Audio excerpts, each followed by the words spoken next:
to get started. Thank you all so much for coming today.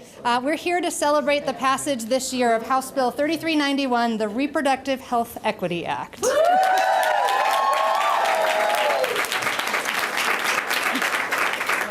I'm Representative Julie Fahey. I was one of the chief co-sponsors of this bill. And I'd first like to thank the Pro-Choice Coalition of Oregon and all of its member organizations who worked so hard to get this bill passed. It took a diverse coalition of advocates to get to this point, and I'm so glad that representatives of the coalition could be here today. I'd also like us to recognize and honor the individuals who were willing to share their personal stories with the legislature in public testimony. It takes a great deal of courage to share your personal experience with reproductive health care.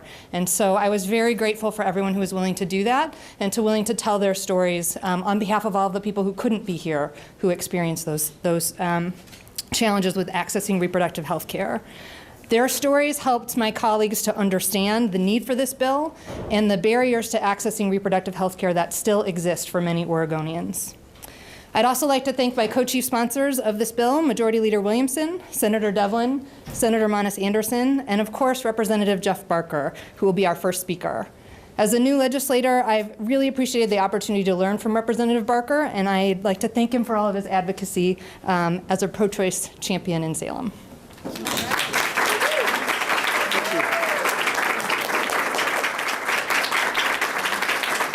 Thank you.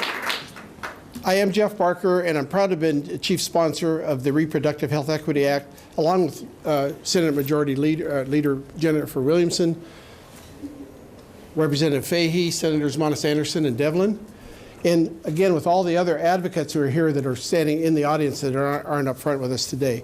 As a former police officer, I've seen firsthand the devastating impacts that come from a lack of access to health care and reproductive care. Oregon has a long history of defending reproductive freedom, but rights don't matter if you can't afford to access them.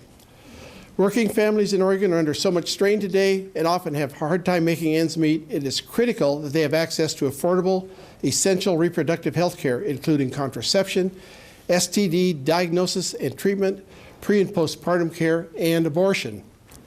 The Reproductive Health Equity Act ensures that Oregonians can use these health care services when they need them, regardless of their economic status, their gender identity, or their citizenship status.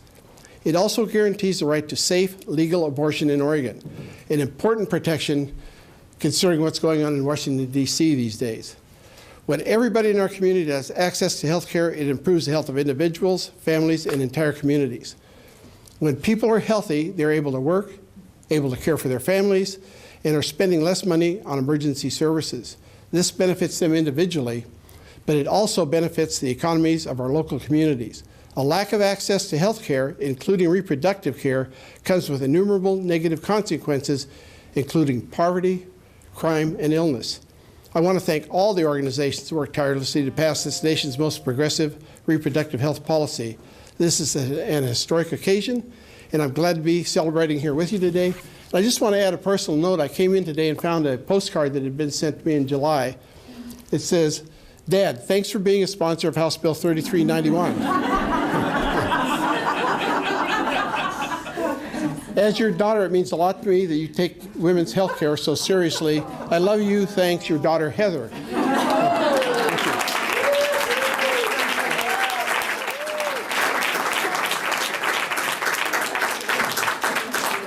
That was really great. That was really great. Next, I'd like to introduce Linda Roman, who's the Director of Health Policy and Government Relations at the Oregon Latino Health Coalition. And she's here today representing the Pro-Choice Coalition of Oregon. Without people like Linda and the work of those in the coalition, we wouldn't have passed this bill and we would not be celebrating here today. Linda Roman. It's so exciting to be here with you all celebrating the passage of the Reproductive Health Equity Act. I want to commend the work of reproductive health, reproductive rights, and reproductive justice advocates, community organizations, racial and gender justice groups who found it within themselves to make reproductive health equity a reality. So I want to thank the Western State Center, the We Are Brave Network, Planned Parenthood Advocates of Oregon, NARAL Pro-Choice Oregon, the ACLU of Oregon, Oregon Latino Health Coalition, the Asian Pacific American Network of Oregon, APANO, Family Forward, OHE, and the Fair Shot for All Oregon Coalition for having the foresight to recognize that reproductive health, reproductive destiny is intertwined with the conditions of our communities and the validation of humanity in every Oregonian. So at the heart of Reproductive Health Equity Act was always the deep belief that no one should be denied health care just because they are low income, people of color, transgender, or undocumented. This value was true and real in how we centered the real need, real stories to make a case for the Reproductive Health Equity Act. The Reproductive Health Equity Act is legislation built over decades of intentional analysis that did not happen overnight. We know that reproductive health, it will leave a legacy for generations of families to have the autonomy, options, and information to decide what is best for themselves. This also means that people in our state will have access to postpartum care. That means that every mother has the right to information, to care, and as they welcome a new baby into their life.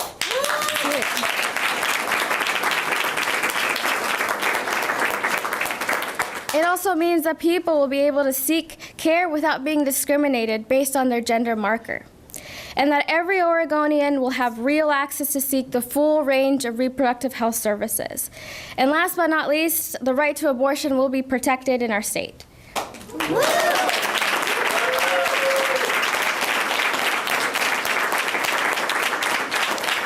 So these are just some clear examples that the Reproductive Health Equity Act has secured. And over time, Oregon will be stronger because of it. And there is nothing radical about these healthcare solutions. They are simply just healthcare. And so I'm honored to introduce Governor Kate Brown. Governor Brown has been a lifelong champion for women, women's health, and reproductive rights. She's been a dynamic public servant in Oregon for decades. Governor Brown has started her career as a legal advocate for vulnerable women and children and has been fighting for Oregon families ever since. After serving for the Oregon House of Representatives and the Oregon Senate, she was elected to the Senate as Senate Democratic leader.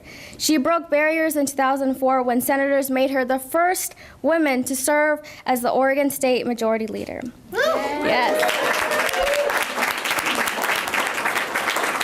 And in 2008, she was elected Oregon's 24th Secretary of State. One of the most important ways Governor Kate Brown has worked to help women and families thrive in Oregon is in ensuring access to reproductive health and autonomy without seeking barriers. Join me in welcoming a true champion and record-breaking leader for reproductive health, Governor Kate Brown.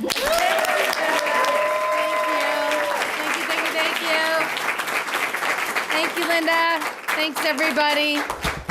Thank you, Linda, for that great introduction. I also want to extend my congratulations to every single one of you as our community members, partners, and, of course, champions for this incredible success. I'm very pleased.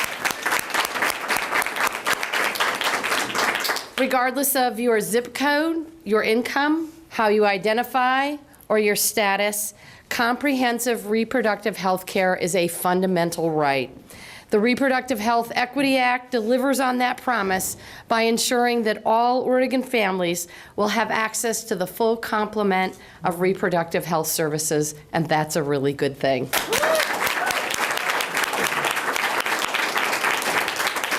We wouldn't be here without the voices of urban and rural Oregonians across the state who came together to advocate for this critical legislation. I know there are a number of organizations here. Let's just thank all of them. Yes. And I'm very proud of the work that my colleagues in the legislature did to pass this critically important bill. Let's thank the co-sponsors, Representative Barker, Representative Williamson, Representative Fahey, Senator Devlin, and Senator Monis Anderson for their leadership.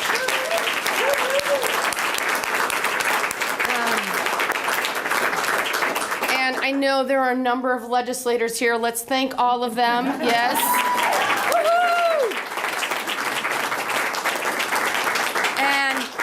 as a point of, I think, executive privilege, I get to welcome the newest member of the House of Representatives, Andrea Salinas. Congratulations.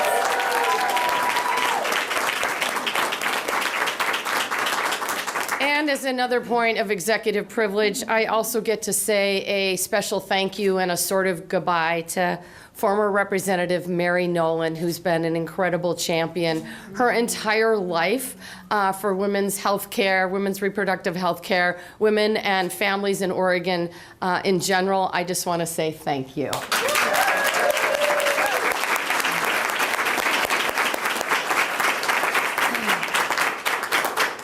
In order to lead productive lives, all Oregonians must have the ability to control their bodies and make informed decisions about their health care.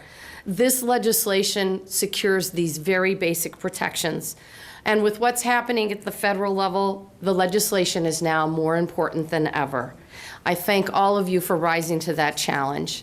We have made incredible progress, but we know that young women, women of color, and low-income Oregonians still face obstacles accessing the health care they need. This creates significant health disparities, particularly in our rural communities, but in communities around our state. These disparities are absolutely unacceptable. Together, we must continue to fight for access to affordable, accessible, effective health care coverage for everyone in this state.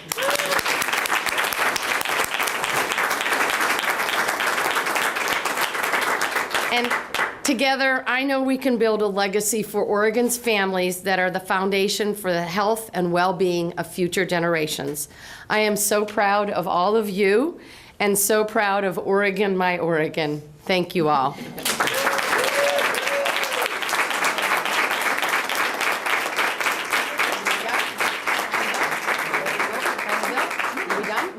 Okay, all right, I'm going to sign the bill. Okay.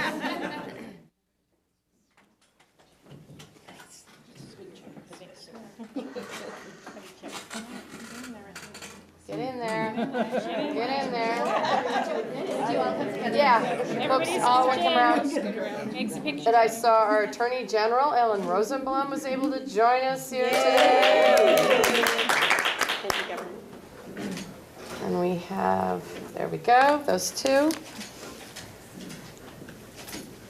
And I assume we have folks from Apano and ACLU. Who else? Western States. League of Women Voters. Western States Center, thank you. And this bill is unique on a number of fronts nationally. It's pretty exciting. Very exciting. Should set a precedent. Groundbreaking. Yes, shining light. Okay.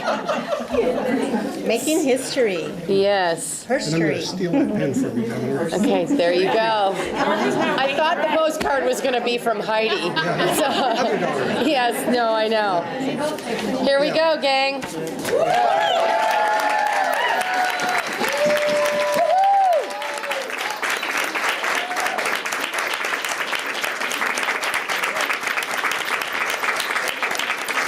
Congratulations. Well done.